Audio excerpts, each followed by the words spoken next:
मूत्राशयाच्या, गुदद्वाराच्या, लैंगिक अवयवाच्या, प्रोस्टेटच्या समस्या याच प्रकारात मोडतात. लैंगिक अवयवाबद्दल स्पष्ट कल्पना नसणे, चुकीच्या समजुती असणे यामुळे या संबंधीचे रोग होतात. शरीराचा प्रत्येक अवयव हा या अद्भुत जीवनाचे प्रतीक आहे आणि प्रत्येक अवयवाचे स्वतःचे असे स्थान आणि कार्य असते. आपले डोळे किंवा कान हे घाणेरडे अवयव आहेत असे आपण कधीच समजत नाही. मग लैंगिक अवयवाबद्दल तरी असा का गैरसमज करून घ्यायचा? गुदद्वार हा सुद्धा एक कानासारखाच चांगला अवयव आहे. तो नसता तर शरीरातले टाकाऊ पदार्थ आपण बाहेर टाकू शकलो नसतो आणि आपण तात्काळ मेलो असतो. आपल्या शरीरातला प्रत्येक अवयव, प्रत्येकाचं कार्य अगदी नैसर्गिक, सहज आणि सुंदर आहे. मी माझ्या पेशंटला लैंगिक अवयव हा एक सौंदर्याचा भाग आहे हे पटवून देत असते. हा मजकूर वाचत असताना जर तुम्ही संकोचित असाल तर स्वतःलाच का असा प्रश्न विचारा. एखाद्या अवयवाबद्दल घृणा करायला आपल्याला कोणी सांगितले? परमेश्वरानं तर नक्कीच नाही. ते तर त्याचे आनंद, सुख उपभोगण्यासाठी निर्माण केले आहेत. ते नाकारणे म्हणजे स्वतःला यातना आणि शिक्षा करून घेण्यासारखे आहे. लैंगिक भावना ही फक्त नैसर्गिकच आहे असं नाही, तर ती अभिमानास्पद आणि विस्मयकारक आहे. आपण जेवण करतो, श्वास घेतो त्या इतकाच ते नैसर्गिक आहे. विश्वासाचा पसारा किती अफाट आहे याची जरा कल्पना करा. ते खरं तर आपल्या कल्पनेच्या पलीकडे आहे. शास्त्रज्ञांना आजही त्याची मोजणी करता आली नाही. आपल्यासारखा अगणित आकाशगंगा व विश्वात आहेत. आपल्या आकाशगंगेत एका कोपऱ्यामध्ये कुठेतरी एक लहानसा सूर्य आहे. त्या सूर्याभोवती फिरणारी आपली पृथ्वी. एवढे अफाट विश्व ज्याने निर्माण केले, तो काय आकाशातून आपल्याला लैंगिक अवयवाकडे बघत असेल असं खरंच वाटतं का तुम्हाला? परंतु लहानपणी आपल्या सगळ्यांनाच असे शिकवलेले असते. ते मूर्खपणाचे जुनाट विचार आपण सोडून द्यायला हवे, कारण ते आपल्यासाठी पोषक नाही. परमेश्वर आपल्याला शिक्षा करायला टपून बसलाय ही कल्पना सुद्धा मला चुकीची वाटते. तो तर आपला मित्र आहे. तुम्ही लैंगिक स्वेच्छाचार करा असे मला म्हणायचं नाही. काही नियम आपले चुकीचे आहेत असं म्हणायचं. म्हणून तर ते बरेच जण मोडतात, पुरोगामी होतात. लैंगिकतेबद्दल अपराधाची भावना आपण काढून टाकली तरच आपण स्वतःबद्दल आणि दुसऱ्याबद्दल आदर बाळगू शकतो. जीवनातला आनंद खुल्या दिलाने उपभोगू शकू. सध्या ज्या लैंगिक समस्या निर्माण होत आहे त्या स्वतःची घृणा केल्यामुळे आणि तिरस्कार केल्यामुळे झाल्या आहेत. शाळेतल्या मुलांना नुसतं लैंगिक शिक्षण देऊन उपयोगाचं नाही, तर त्यांच्या मनावर खोल कुठेतरी हे बिंबवायला हवं की आपलं शरीर, आपली जनेंद्रिय आणि लैंगिक भावना व कामक्रीडा हा एक अतिशय आनंदाचा भाग आहे. जी माणसं स्वतःवर प्रेम करतात ती दुसऱ्यांचा द्वेष करू शकत नाही असा माझा विश्वास आहे. मूत्राशयाच्या समस्या या जोडीदारावर लक्षणीय अर्थाने होतात असे आढळून आले आहे. स्त्रीत्व किंवा पुरुषत्व याविषयी कुठेतरी मनामध्ये राग असतो. बायकांमध्ये मूत्राशयाचे रोग जास्त प्रमाणात असतात कारण त्या नेहमीच जास्त प्रमाणात दुखावल्या जातात. योनी मार्गाचे रोगही याचप्रमाणे जोडीदाराने प्रेमभावना दुखावल्यामुळे निर्माण झालेले असतात. पुरुषांमध्ये प्रोस्टेटच्या समस्या या स्वतःच्या लायकीबद्दल शंका घेतल्यामुळे आणि आपण आता म्हातारे झालो आहे, आपलं पुरुषत्व गेली अशी समजूत करून घेतल्यामुळे होतात. नपुंसकता येण्याच्या भीतीने तो जोडीदाराबद्दल द्वेषही करू लागतो. विषय वासनेच्या दृष्टीने अतिशय थंड असणे याला इंग्रजीत फ्रिजिडिटी म्हणतात. हा पण एक रोग आहे जो कामक्रीडा हे पाप आहे अशा गैरसमजुतीमुळे निर्माण होतो. स्वतःबद्दल घृणा वाटत असल्यामुळेही हा रोग होतो. बहुतेक तरुणींचे पाळीच्या आधी ओटीपोट दुखते. स्वतःला पुरुषापेक्षा कमी लेखल्यामुळे आणि आहारामध्ये साखर जास्त प्रमाणात घेतल्यामुळे हा त्रास होतो. वयात येणे, पाळी येणे, पाळी कायमची बंद होणे या अवस्था अगदी नैसर्गिक आहेत. त्या आपण जशा आहेत तशा स्वीकारायला हव्यात. आपले शरीर हे अतिशय सुंदर, अद्भुत आणि आश्चर्यकारक आहे. गुप्तरोग हे नेहमीच लैंगिक अपराधाच्या भावनेमुळे होतात. आपली कामवासना प्रकट करणे हे पाप आहे, हे चांगले नाही, अशा भावनेतून हा रोग होतो. शारीरिक आणि मानसिकदृष्ट्या जो कमजोर असेल त्यालाच हा रोग होतो. हर्पीज हा सुद्धा एक लैंगिक अवयवासंबंधाचा रोग आहे. तो सुद्धा आपण वाईट आहोत या भावनेमुळेच, मानसिक अवस्थेमुळेच होतो. आपल्या शरीराला ज्याची गरज नाही ते बाहेर टाकण्याचे काम आतडे करत असतात. गरज असेल ते घेणे आणि गरज नसेल ते टाकून देणे याचा समतोल शरीर नेहमीच सांभाळत असते. आपल्या मनातल्या भीतीमुळे केवळ आपण जुन्या समजुती टाकून देऊ शकत नाही. ज्यांना बद्धकोष्ठतेचा त्रास असतो ती माणसं आधीच समाधानी नसतात. ते जुन्या नातेसंबंधांना कवटाळून बसतात आणि स्वतःलाच त्रास करून घेतात. कधीतरी गरज भासेल या समजुतीने ही माणसे कपाटातले जुने कपडे टाकून देण्याचीही हिंमत करू शकत नाही. आजचं जेवण आपण काही आदल्या दिवशीच्या खरकट्यामध्ये शोधत नाही. जीवनात गरजेप्रमाणे आपोआप मिळत असते यावर विश्वास ठेवा. आपले पाय आपल्याला आयुष्यात पुढे नेत असतात. पुढे जायला कचरण्यामुळे, एखाद्या दिशेने जायला भीती वाटल्यामुळे पायाच्या समस्या निर्माण होतात. एखादी गोष्ट करण्याची इच्छा नसेल तर पाय दुखायला लागतात. पोटावरच्या शिरा जाड होणे याला व्हेरिकोव्हेन्स पोटऱ्यावरच्या शिरा जाड होणे याला व्हेरिकोव्हेन्स म्हणतात. सतत उभा राहून आवडत नसलेली नोकरी केल्यामुळे हा रोग होतो. आनंद वाहून नेण्याची क्षमता या रक्तवाहिन्यांमध्ये नसते. तुमच्या इच्छेनुसारच तुम्ही आयुष्यात पुढे जात आहात ना. मानेप्रमाणेच गुडघे सुद्धा लवचिक असावे लागतात. ताठ उभे राहणे आणि वाकणे, अहंकार, ताठरपणा या गुणांचं प्रतीक हे गुडघे आहे. पुढे जाताना आपल्याला वाकण्याची भीती वाटते. आपण लवचिकपणा घालून बसतो, त्यामुळे सांधेदुखी होते. आपल्याला पुढे जाण्याची इच्छा तर असते, पण आपले जुने संस्कार टाकून द्यावेसे वाटत नसतात. म्हणूनच गुडघ्याचे रोग लवकर बरे होत नाही, कारण आपला अहंकार नडतो, आपला अभिमान, स्वाभिमान आडवा येतो. गुडघे दुखायला लागले तर जरा विचार करा, आपण उगीचच ताठ वागत आहोत का? नमते घेण्यास विरोध करत आहोत का? हे सगळे विचार काढून टाका. मन मोकळं करा. जीवन हा एक प्रवास आहे. तो सतत पुढे जात असतो. त्याला स्वतःला झोकून द्या. लवळाप्रमाणे लवचिक व्हा. ते कसं प्रवाहाप्रमाणे वागते, आनंदाने जगते. आपली पावले समजूतदारपणेचे प्रतीक आहे. स्वतःबद्दलचा समजूतदारपणा, जीवनाबद्दल, भूत, वर्तमान आणि भविष्यकाळाबद्दलचा समजूतदारपणा. म्हातारपणात नीट चालता येत नाही, त्यांचा समजूतदारपणा विरून गेलेला असतो. आपल्याला जायला आता जागाच नाही असे ज्यांना वाटत असतं, लहान मुलं बघा कशी आनंदानं उड्या मारत जातात. म्हातारी माणसं अडखळतात, चाचपडत जातात. आपली त्वचा ही आपल्या व्यक्तिमत्वाचे प्रतीक आहे. आपल्या व्यक्तिमत्वाला धोका निर्माण झाला आहे असे जर वाटू लागले तर त्वचा रोग होतो. दुसरी माणसं आपल्यावर कुरघोडी करणार अशी आपल्या मनात भीती निर्माण होते. त्वचा रोग लवकर बरे करण्याचा एकच उपाय आहे. माझ्यावर विश्वास आहे हे वाक्य दिवसातून 100 वेळा तरी धोका किंवा सूत्र हातात घ्या. अपघात हे अपघाताने होत नसतात. आयुष्यातल्या इतर गोष्टीप्रमाणे आपणच ते ओढावून घेतलेले असतात. मला अपघात होऊ दे असे काही आपण म्हणत नसतो, पण आपले विचारच असे असतात की अपघात घडून येतात.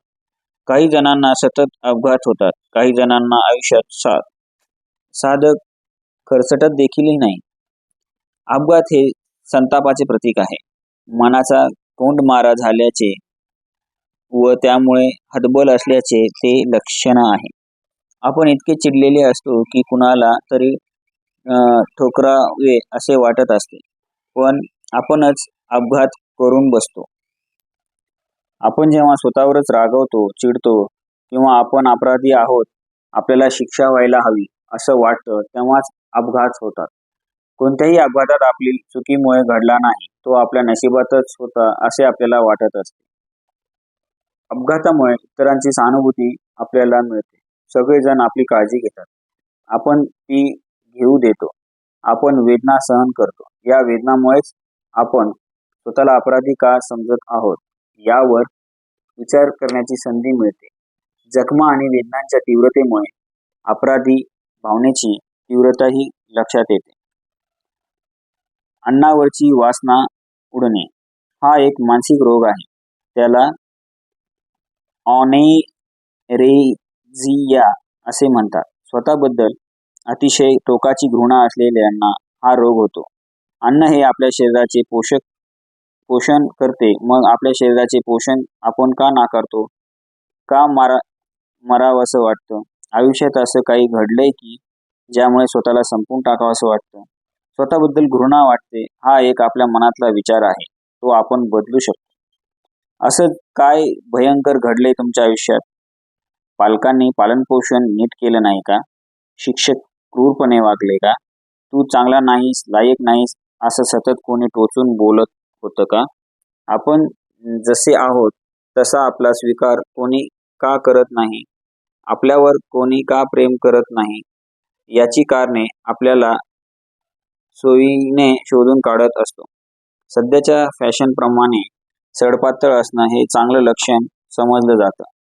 आपण सडपातळ झालो तर लोकांना मी आवडेल, लोक माझ्यावर प्रेम करतील असं काही जणांना वाटतं, म्हणून त्या जेवण करण्याचं सोडून देतात. पण त्याचा काहीही उपयोग होत नाही. बाहेरचे कोणतेही प्रयत्न कामाला येत नाही. स्वाभिमान बाळगणे, स्वतःवर प्रेम करण्यानेच सगळे प्रश्न सुटतात. संधिवात हा रोग सतत एकाच प्रकारची टीका करत राहिल्यामुळे होतो. आधी स्वतःवर टीका केल्यामुळे, नंतर दुसऱ्याने केल्यामुळे. स्वतःवर टीका करण्याची सवय लागल्यामुळे दुसऱ्यांना तुमच्यावर टीका करण्याची संधी मिळते. आपण प्रत्येक बाबतीत, प्रत्येक वेळेस निर्दोष असावे, परिपूर्ण असावे असे त्यांना वाटत असते. सर्व गुण संपन्न असा एक तरी माणूस तुम्ही बघितला आहे का? मी तरी नाही बघितला. परिपूर्ण असायलाच हवे अशी धारणाच मुळात का करून घ्यायची? आयुष्यभर हे उगाचच का म्हणून बाळगायचं? दमा हे गुदमरलेल्या भावनांचं लक्षण आहे. आपण श्वास घेण्याच्याही लायकीचे नाही असा समज करून घेतलेला असतो. दम्याचा त्रास असलेली लहान मुलं वाजवीपेक्षा जास्त भावनाशील असतात. बाहेर जे काही घडतंय त्याला आपणच जबाबदार आहोत अशी अपराधाची भावना त्याच्या मनात असते. आपण लायक नाही असा ते समज करून घेतात. आपण दोषी आहोत म्हणून ते स्वतःला शिक्षा करून घेतात. कौटुंबिक वातावरण चांगले नसेल तर गाव किंवा प्रदेश बदलल्यामुळे दमा बरा होऊ शकतो. काही दमेकरी मुलं रोगाला मागे टाकून पुढे जातात. म्हणजे ते शिकतात, मोठी होतात, लग्न करतात आणि त्यांचा दमा कधी त्यांना या काळात त्रास देत नाही.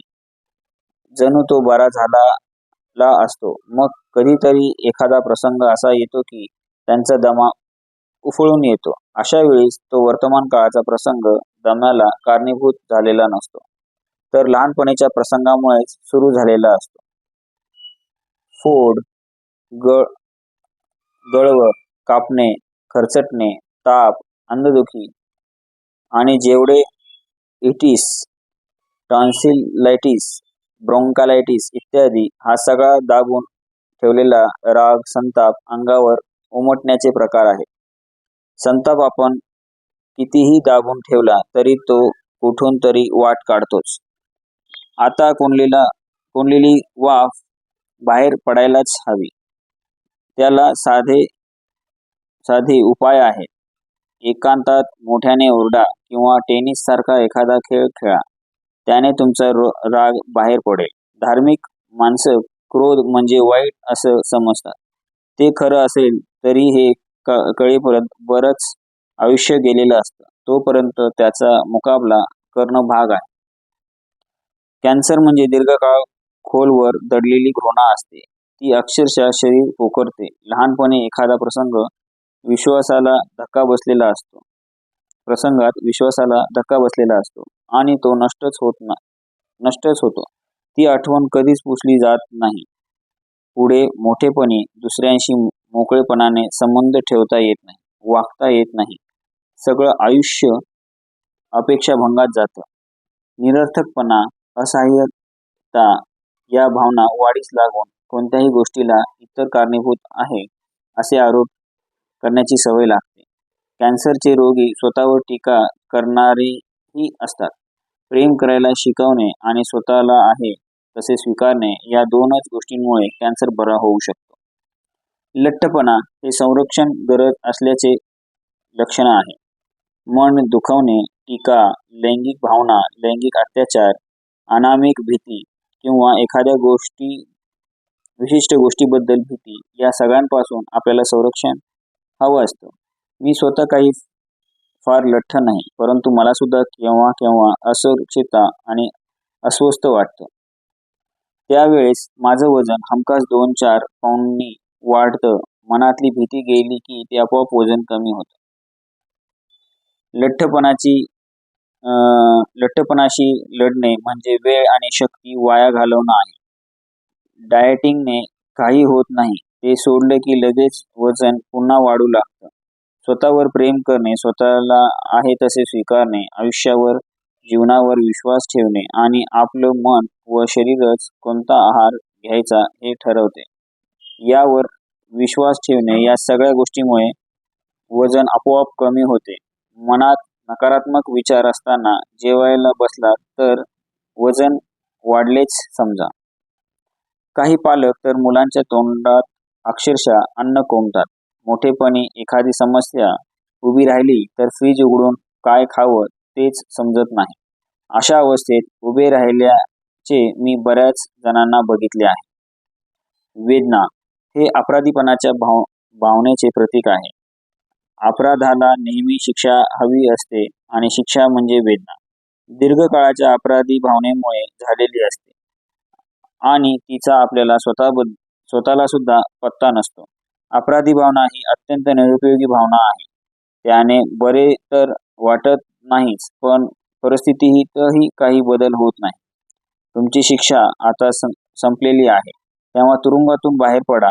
क्षमा करणे हा सर्वात सोपा मार्ग आहे. पक्षघात म्हणजे अर्धांगवात ही रक्ताची गुठळी मेंदूमधल्या रक्तवाहिन्यांमध्ये अडकून मेंदूचा रक्तपुरवठा बंद झाल्यामुळे होते.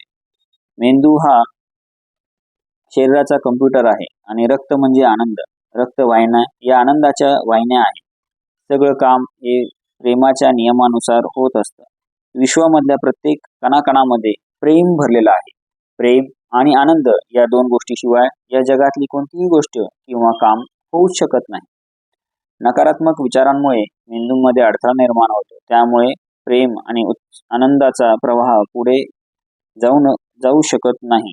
मुक्तपणे तो वाहू शकत नाही. जे हसणं हास्यास्पद आणि मूर्खपणाचं होतं त्याला हसणं म्हणत नाही. हेच प्रेम आणि आनंदाचं आहे. जीवनात उदासी कुठेच नाही. आपणच त्या दृष्टीने जीवनाकडे बघतो. लहानशा प्रसंगांनाही सगळं जग उद्ध्वस्त झालं असे समजतो. त्या उलट्या मोठ्या शोकांकितेही कुणाला आनंदाचा साक्षात्कार होतो. हे तुमच्यावर आहे.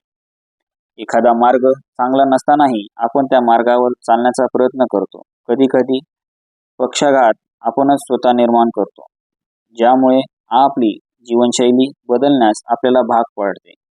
आयुष्याबद्दल वेगळा विचार करायलाच लावते.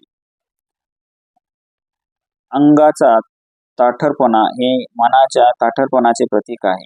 भीतीमुळे आपण जुन्या आधाराला चिकटून बसतो आणि मग लवचिकपणा राहत नाही. कोणत्याही गोष्टीला फक्त एकच उपाय आहे असं समजून चाललो तर ताठरपणा येतो. प्रत्येकाशी गोष्टीला अनेक मार्ग असतात. अनेक प्रकारे ते करता येते. त्याच्याकडे बघता येते. व्हर्जिनिया या बाईने डिशेस धुण्याचे 250 वेगवेगळे प्रकार शोधले होते. हे तुम्हाला मागे सांगितलेले आठवत असेलच. शरीरामध्ये कुठे ताठरपणा आहे ते शोधा. या पुस्तकात नकारात्मक या विचारांची यादी दिलेली आहे, ती बघा. म्हणजे कोणत्या विचारांमुळे तुमच्या मनात ताठरपणा आहे ते समजेल. शस्त्रक्रियेला एक वेगळे स्थान आहे. मांडलेल्या हाडांसाठी, अपघात झालेल्या जखमांसाठी आणि जे रोग औषधांनी बरे होऊ शकत नाही त्यासाठी शस्त्रक्रिया आवश्यक असते. त्यानंतर अशी परिस्थिती पुन्हा निर्माण होऊ नये म्हणून मी सांगितलेली मानसिक प्रयोग चालू ठेवायचे. वैद्यकीय क्षेत्रात आता बऱ्याच सुधारणा होत आहे. अनेक निष्ठावंत डॉक्टर मंडळी या क्षेत्रात मानवाची सेवा करत आहे. त्यातले अनेक जण उपचारांकडे सर्वांगीण दृष्टिकोनातून बघत आहे. पण बाकीचे मात्र रोगाच्या कारणाचा कधीच विचार करत नाही. ते केवळ लक्षणांवर इलाज करतात, कारणांवर नाही. असे उपचार दोन प्रकाराने होत असतात. एक म्हणजे जीवाणुनाशक औषधे, म्हणजे एक प्रकारचे विषच देणे किंवा मुळासकट काढून टाकणे, म्हणजे कापाकापी करणे. तुम्ही सर्जनकडे गेलात तर तो नेहमी ऑपरेशन करायला सांगतो. पण समजा दुसरा उपायच नसेल तर मात्र त्याला मानसिकदृष्ट्या पूर्ण तयार व्हा, म्हणजे ऑपरेशन सुरळीत पार पडेल आणि तुम्ही लवकर बरे व्हाल. यासाठी सर्जन आणि त्यांचे सहकारी यांची मदत घ्या. ऑपरेशन करताना पेशंट बेशुद्ध असला तरी त्याचं नेणीव मन जगायचं असतं आणि त्याला सर्व ऐकू येत असतं, समजत असतं. हे त्या सर्जनला माहीत नसतं.